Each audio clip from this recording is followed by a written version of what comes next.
Yari-yari.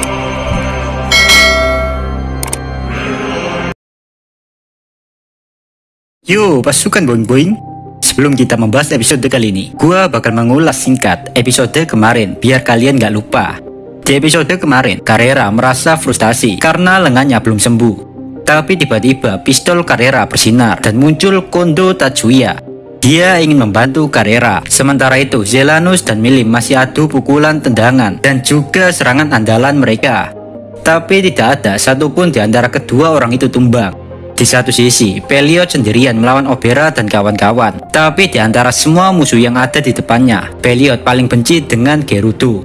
Gerudo terus melindungi teman-temannya dan memblokir semua serangan Peliot. Tapi nggak lama Gerudo tumbang dan nggak kuat lagi untuk bertarung.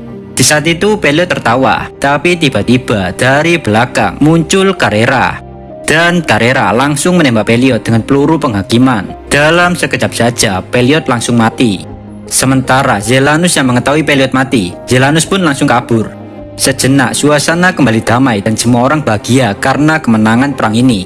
Tapi tiba-tiba muncul badai salju dan membuat sebagian orang-orang yang ada di sana menjadi patung es, dan itu adalah ulah Vel'Zad. Lalu pertanyaannya, apakah yang akan terjadi selanjutnya? Oke, tanpa basa-basi inilah videonya. Enjoy your watching. Di situ, dengan santuinya Vel'Zad menyapa Milim sekaligus meminta bantuan. Tapi Milim tidak menjawab sapaan itu. Milim terlalu emosi melihat perbuatan Vel'Zad yang dengan sengaja membekukan sebagian bawahnya. Meskipun emosi, Milim masih ragu untuk menyerang Vel'Zad karena nyawa para prajurit atau bawahnya ada di tangan Vel'Zad. Sementara itu, Frey sudah memahami situasi ini. Tanpa persetujuan Milim, Frey, Carrion, Midley, dan Obera serta para pasukan yang tersisa langsung menyerang Vel'Zad.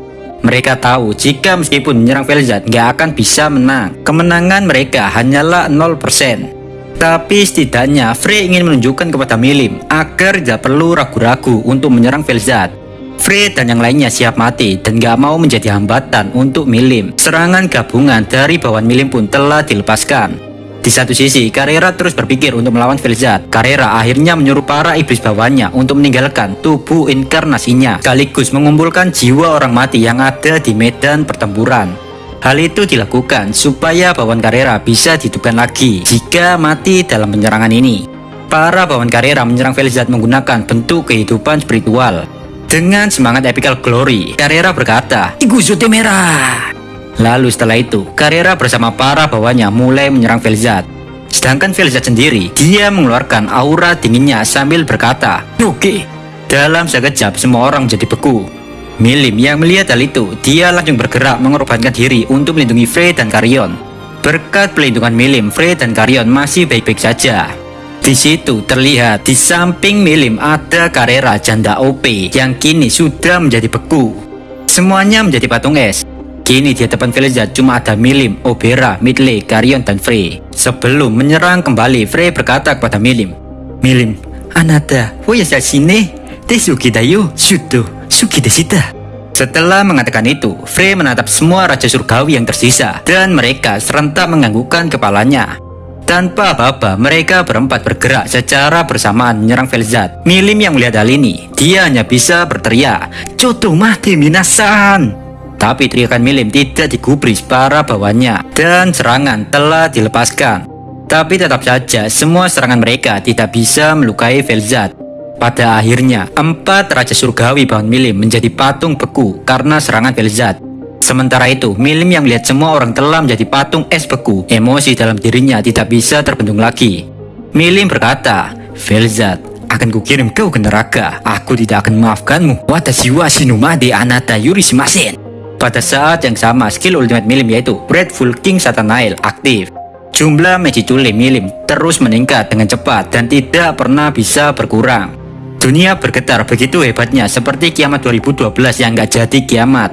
Penampilan Milim juga makin garang. Armor Milim jadi mengerikan. Di punggungnya ada sepasang sayap hitam legam. Tepat di dahinya ada tanduk merah dengan pancaran warna-warni. Kulit Milim kini menjadi sisik naga yang keras. Meskipun Milim seorang manusia, Milim memiliki kekuatan yang melampaui True Dragon. Milim menjadi manifestasi sebagai perwujudan kehancuran mutlak. Bagi Vel'Zad, ini kedua kalinya dia melihat Milim serius. Oleh karena itu, Velzet tidak mau menyia-nyiakan kesempatan ini untuk bermain-main dengan Milim. Di lain cerita, yaitu tepatnya di Istana Bintang Surgawi, ada dua orang yang sedang streaming pertarungan Milim melawan Velzet. Dia adalah Filwe dan Vega. Kedua orang ini sudah menjadi bestie, Pak. Saat melihat pertarungan sebelumnya, Vega insecure. Vega merasa jika Milim dan Jelanus adalah dua orang yang memiliki kekuatan lebih dari apa yang bisa dia bayangkan. Vega juga agak sedikit ngeri dengan Velzet karena di depan Milim yang serius, Velzet masih bisa cengengesan. Di situ nggak lama datang Jalario dan dia so asik tuh ikutan nimbrung tuh obrolan, Pak. Jalario seolah-olah sangat memahami perasaan Vega. Bagi Jalario, dalam seumur hidupnya, dia juga nggak pernah bisa benar-benar mengalahkan para insektar. Rencana yang telah disusun rapi kini tidak sesuai ekspektasi. Jalario pun bertanya, Filwe, apa rencanamu selanjutnya? Filwe pun sejenak diam dan dia memanggil Mai untuk memvisualisasikan situasi perang. Setelah itu, Filwe memerintahkan Jalario untuk membawa Jahil kembali dari tempat Ruminas. Menurut Filwe, peran pengalih perhatian yang dilakukan Jahil terlalu mencolok. Sontak saja, Jalario bertanya, ada apa Filwe? Kenapa kita harus berhenti? Filwe menjawab, jangan terburu-buru, lagi pula kau juga tidak bisa mengalahkan Demon Lord Ruminas sendirian kan? Saat mendengar hal itu, tatapan Jalario menjadi sinis. Dia tersinggung dengan ucapan Filwe barusan. Namun Filwe menjelaskan jika dia tidak meremehkan Jalario ataupun Jahil. Bagi Filwe, dengan keberangkatan Dagruel bersama Ven ke Ruberion, maka kematian Ruminas sudah bisa dipastikan. Dari situ, Filwe nyoba tuh WA Jahil, nak balik yuk, dah malam. Jahil pun membalas, malam-malam matamu, pokoknya gua kakak bakal balik sebelum dendam ini benar-benar terbalaskan pada Ruminas. Namun tiba-tiba Filwe membalas lagi, Jahil, apakah kau tidak bisa mendengar kata-kataku?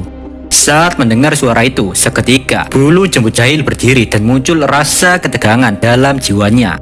Jahil langsung meminta maaf seketika itu juga dan mendengarkan apapun yang dikatakan Filwe.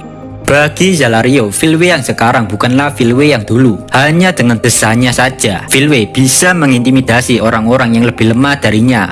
Filwe memiliki 3 tujuan, yaitu yang pertama, mendapatkan skill ultimate Hope King Sariel milik Kronoa. Yang kedua, menghilangkan manusia paling hoki yaitu Masayuki.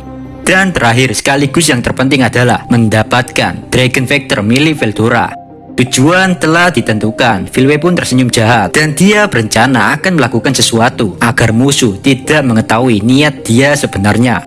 Di lain cerita, dari segala medan pertempuran, Rimuru paling khawatir sama Ruminas. Dari Ingracia, Rimuru langsung OTW ke Ruberion. Menurut laporan Ramirez, Ruminas diserang para malaikat yang dipimpin oleh Jahil. Dan Rimuru tahu, Jahil adalah orang yang kuat, bahkan Benimaru pun nggak bisa mengalahkan Jahil. Namun saat Rimuru sampai di sana, ternyata pertarungan sudah berakhir. Alhasil, Rimuru pun nyantai sambil nyemil minum teh dan juga ditemani Sion. Sambil menunggu kedatangan Ruminas di ruangan itu, tiba-tiba Sion bertanya, gimana Rimuru sama? Makanannya enak bukan? Seketika itu juga, suara dalam hati Rimuru berkata, Nani, ini semua masakan Sion, tidak mungkin. Rimuru tidak menyangka Sion yang gak bisa masak, kini kue buatannya dari bentuk, tekstur, aromanya sangat-sangat mantap kayak opainya. Saat melihat ekspresi Rimuru yang senang dengan apa yang Sion buat, Sion langsung bahagia. Jadi Pak, alasan Sion bisa memasak karena Ruminas yang telah memberikan tutorial memasak pada Sion. Gak lama Ruminas datang tuh dan mereka mulai curhat tentang pertarungan. Ruminas menceritakan jika para malaikat telah mundur dari medan pertempuran. Dari salah satu penyerang ada seseorang yang tidak asing bagi Ruminas. Dia adalah Jahil. Pada zaman dahulu saat hari Minggu ada banyak anime di Indosiar. Pada hari itu kita diperlihatkan oleh dendam Kusumat Jahil kepada Ruminas. Alasan dendam Jahil karena Ruminas telah membunuh leluhurnya sendiri, yaitu Twi'lek Valentine. Ruminas dan Jahil keduanya sama-sama diciptakan oleh Twi'lek Valentine. Lalu setelah itu, lupa gua Pak, di LN volume berapa. Pada saat itu Jahil melakukan penelitian dan memanggil Iblis Gondrong, yaitu Gi Crimson.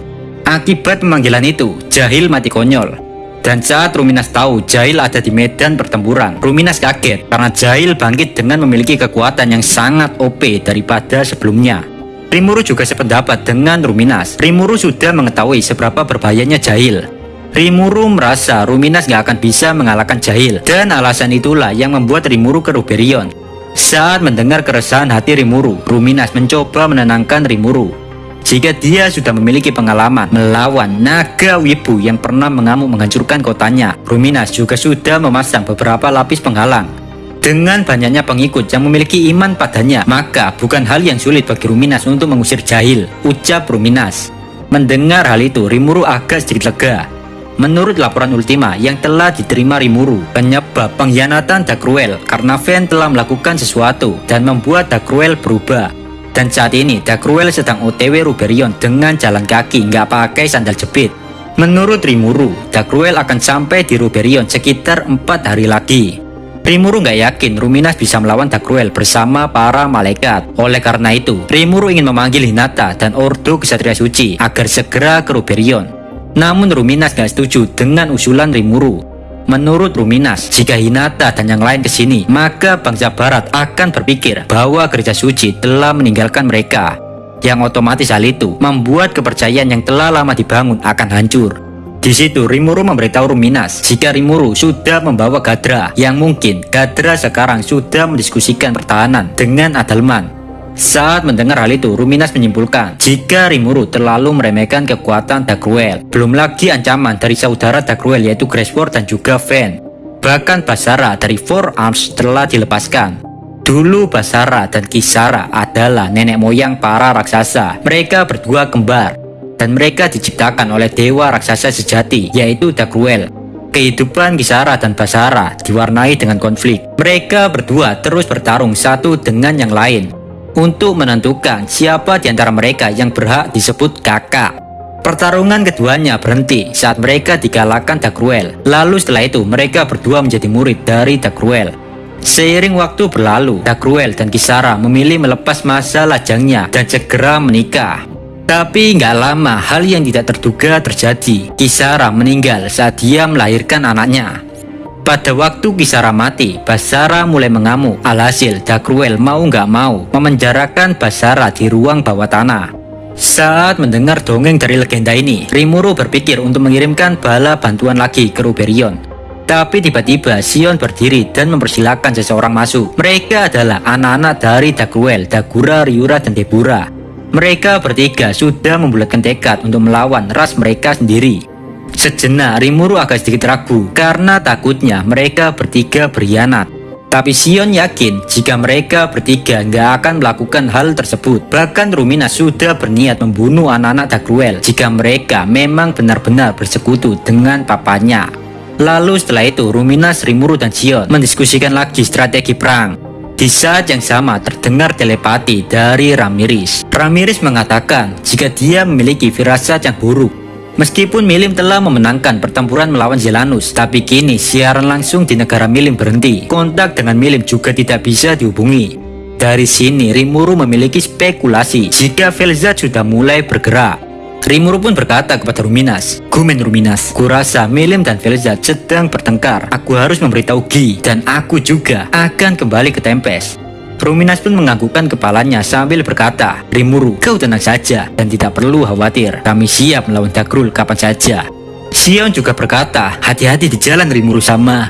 Dan seketika itu juga Rimuru mulai berangkat ke Tempest. Jika kalian suka video ini, jangan lupa subscribe biar channel ini makin berkembang. Saya Dio dari channel Isekai Kindle. Amin. Bye bye.